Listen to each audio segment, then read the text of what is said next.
वालेकुम अस्सलाम। मेरा नाम जेनिफर इरफान है। मेरा ताल्लुक यूजीएल चर्च कश्मीर कॉलोनी से है। आए मेरे साथ निकालें लुका उसका 23 बाब उसकी 46 आए। और खुदावंद ने बड़ी आवाज़ से ये कहते हुए अपनी जान दे दी कि ए बाप, मैं अपनी रूह तेरे हाथों में सौंपता हूँ। ये कह कर दम दे दिया। आमीन। पाक कलाम में पढ़े और सुने जाने पर खुदावंद की बरकत हो। हम सातवें कलमे को पेश करने के लिए सिस्टर इशल आएंगी। मसीह यीशु के बाबरकत, अजीम और जलाली नाम में आप सबकी सलामती हो। जैसे कि आप सब जानते हैं कि सातवां कलमा मिलाप का कलमा कहलाता है। ये सलीब पर से हमारे खुदावंद यीशु मसीह का सातवां कलमा था। तीसरी पहर के करीब जबकि अभी अंधेरा ही छाया हुआ था, अंधेरा खत्म होने से पहले हमारे निजात दहिंदा के मुँह मुबारक से ये आखिरी कलमा निकला।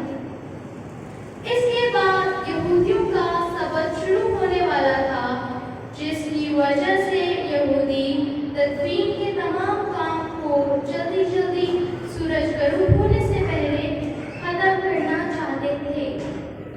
मेरे अजीजों, ये कलमा ज़बूर 31:5 आयत की तकमील है। ऐ बाप, मैं अपनी रूह तेरे हाथ में सौंपता हूँ। सात का अदब कामयाब का अदब है। बाप ने जो काम बेटे को जमीन पर करने को दिया था, उसको पूरा करके अब वो बाप के पास वापस जा रहा है। सात का कलमा यीशु मसीह ने बुलंद आवाज से कहा कि तमाम हजूम को पता चल जाए कि वो निजात का काम जो बाप ने बेटे को करने के लिए दिया था, उसने उसे पूरा करके कहा, ऐ बाप, मैं अपनी रूह तेरे हाथ में सौंपता हूँ। मेरे अजीजों, उसकी आवाज ना ही मध्यम थी, ना ही कमजोर थी।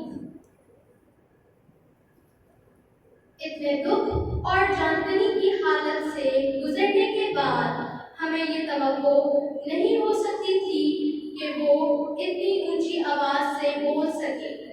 बुलंद आवाज से बोलने के लिए फेफड़ों में काफी हवा मौजूद होनी चाहिए थी। बुलंद आवाज से इसलिए कहा कि लोग मुतवज्जा होकर देखें कि वो अपनी जान देने लगा है, जिस मकसद के लिए वो इस दुनिया में आया था, क्योंकि उसे जान देने का भी इख्तियार था और उसे ले लेने का भी इख्तियार था। जब बेटे का जमीनी काम खत्म हो गया तो अब वो बाप की तरफ रवानगी का सफर इख्तियार करते हैं, क्योंकि अब उनका जमीन पर रहने का कोई मकसद न था। इस कलमे में 3 अहम बातें पाई जाती हैं। पहली सुपुर्दगी, दूसरी तकमील, तीसरी ऐलान। सलीब पर से यीशु मसीह ने कहा, ऐ बाप, मैं अपनी रूह तेरे हाथ में सौंपता हूँ। बाप ने जो काम बेटे को जमीन पर करने को दिया था, उसको पूरा करके अब वो बाप के पास वापस जा रहा है। बाप के पास पहुंचकर बाप ने उसे खुशी से 3 इनाम दिए। दुख सहने के बाद जलाल और इज्जत का ताज पहनाया। इब्रानियों 2:9 आयत। अलबत्ता उसको देखते हैं जो फरिश्ते से कुछ ही कम किया गया, यानी यीशु को मौत का दुख सहने के सबब से जलाल और इज्जत का ताज उसे पहनाया गया है, ताकि खुदा के फजल से वो हर एक आदमी के लिए मौत का मजा चखे।